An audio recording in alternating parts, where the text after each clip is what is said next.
Close your eyes, picture this. July 19th, 2026. MetLife Stadium, New Jersey. 82,000 fans holding their breath. Extra time. Portugal versus Spain. It's 2-1. 30 seconds left. Ronaldo get a free kick, and the goalkeeper comes up. The ball swings in, and a man wearing the number 7 rises above everyone.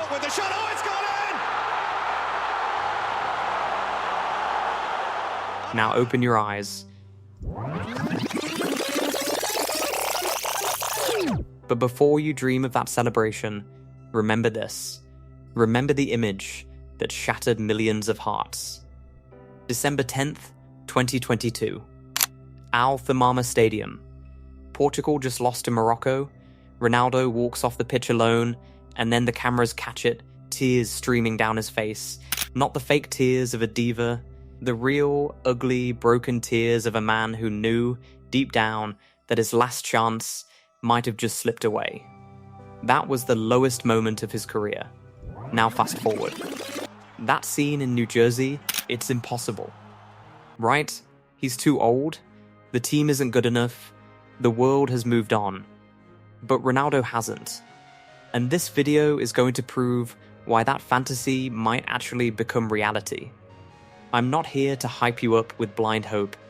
I'm here to break down the 3 miracles, the 1 nightmare, and the cold hard truth about whether CR7 can lift that gold trophy before the curtain finally falls. Stick around, because it's going to be wild. Let's start with the hard truth. By the time the World Cup kicks off in North America, Ronaldo will be 41 years old. 41. In the history of the tournament, only 2 outfield players over 40 have ever played. Roger Miller and Stanley Matthews. Neither won it. The human body slows down. Recovery takes 3 times as long. Playing 120 minutes of knockout football becomes torture. But this is Cristiano Ronaldo. He is not most players. So we have to look deeper. The first thing we need to understand is that the Ronaldo of 2026 will not be the Ronaldo of 2006. We have already seen the change. He no longer dribbles past 5 defenders. He has evolved into something different. A pure predator. A killer in the box. A poacher who lives on crosses, cutbacks, and split-second movements. He doesn't need pace anymore. He needs service. And that changes everything. Because here is the difference between 2026 and every other World Cup Ronaldo has played. For 15 years, he carried a so-called golden generation that was actually bronze. He had to do everything himself. Score the goals, create the chances, take the free kicks, inspire the comeback. Now, he doesn't have to. Look at Portugal's squad today. Rafael Leao is a cheat code on the left wing. Bruno Fernandes creates chances out of thin air. Bernardo Silva controls the tempo like a metronome. Vitinha dictates play from deep. Ruben Dias and Antonio Silva form one of the best young defensive partnerships in the world. This is not a team led by Ronaldo. This is a team that includes Ronaldo. And that is infinitely more dangerous. So what does Ronaldo need to actually win this thing? 3 miracles have to happen. Miracle number 1. The group stage workload. Portugal must win their first 2 matches so Ronaldo can rest the entire 3rd game. If he plays 90 minutes in every group match, his legs will be dead by the quarterfinals. Rest is not a luxury, it is survival. Miracle number 2. The penalty killer. Knockout games at 41 years old cannot go to extra time. Portugal needs to win in 90 minutes. But if the game does go the distance, Ronaldo must become the closer. The man who steps up for the 5th penalty with the weight of a nation on his shoulders. Ice in his veins. That is something age cannot take away. Miracle number 3. Let's be honest. Argentina did not win 2022 just because of talent. The stars aligned, penalties went their way, underdogs shocked the favourites. Ronaldo needs the same luck. He needs France to lose early, he needs England to choke, he needs the bracket to open up like a flower. Without that, even peak Ronaldo would struggle. But there is a nightmare scenario.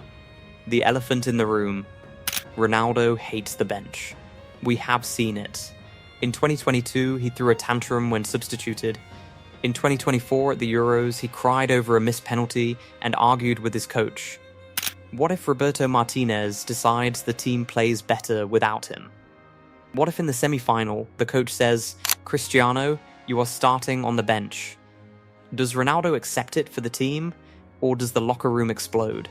The only way Ronaldo wins the World Cup is if he accepts that he is the lieutenant, not the captain. He needs to be the veteran leader who hugs the young guys, who motivates from the sideline, who comes on for the last 20 minutes to score a header.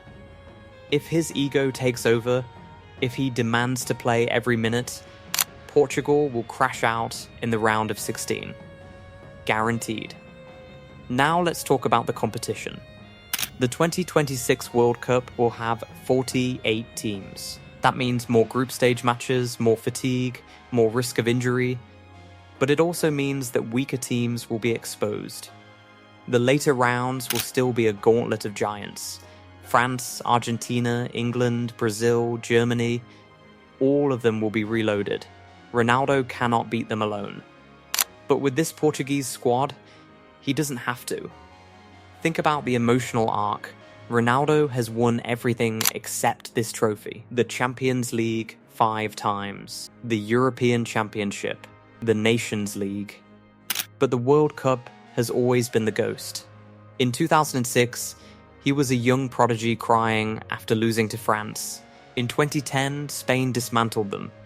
In 2014, he played injured, and Portugal didn't even get out of the group. In 2018, that magical hat-trick against Spain was followed by elimination to Uruguay. In 2022, the tears after Morocco. Each time, the dream got closer and then shattered. 2026 is different because there is no tomorrow. This is the absolute last dance. For a man who has built his entire identity on defying limits, that desperation is fuel. He will train harder than any 40-09-year-old has ever trained. He will study defenders like a hawk. He will demand the ball in the box. And if Portugal gets one half chance in a knockout game, history says Ronaldo takes it. But we have to be realistic. Logically, 40-09-year-old strikers do not win World Cups. It defies every statistic, every medical chart, every historical precedent. The safe bet is that Portugal reaches the quarterfinals or semi-finals, Ronaldo scores a couple of memorable goals, and then they fall to a younger, faster team. However, and this is a big however, football is not played on spreadsheets. It is played on grass, under floodlights, with millions watching. Cristiano Ronaldo has defied logic for 20 years. He scored a hat-trick against Spain when everyone said he was finished. He jumped higher than any human to score headers against elite defenders. He dragged Portugal to a European Championship trophy as a crying teenager turned inspirational captain. So, can he win his last World Cup? The answer is yes, but only if everything falls into place. Only if his body holds up. Only if the young stars carry the running. Only if the coach manages his minutes perfectly. Only if the locker room stays united. And only if Ronaldo accepts that he no longer needs to be the hero for 90 minutes. Just the hero for the moments that matter. If those stars align, 2026 will not be remembered for the greatest goal Ronaldo ever scored. It will be remembered as the greatest story football has ever told. The old king on foreign soil lifting the one trophy that always slipped away. That is the dream. And Cristiano Ronaldo has never been afraid to dream. Whether he wakes up holding the trophy or walking off the field in tears, we will all be watching. Because this is not just a World Cup. This is the final chapter of one of the greatest careers in the history of sport. And no matter how it ends, we will never see anything like it again.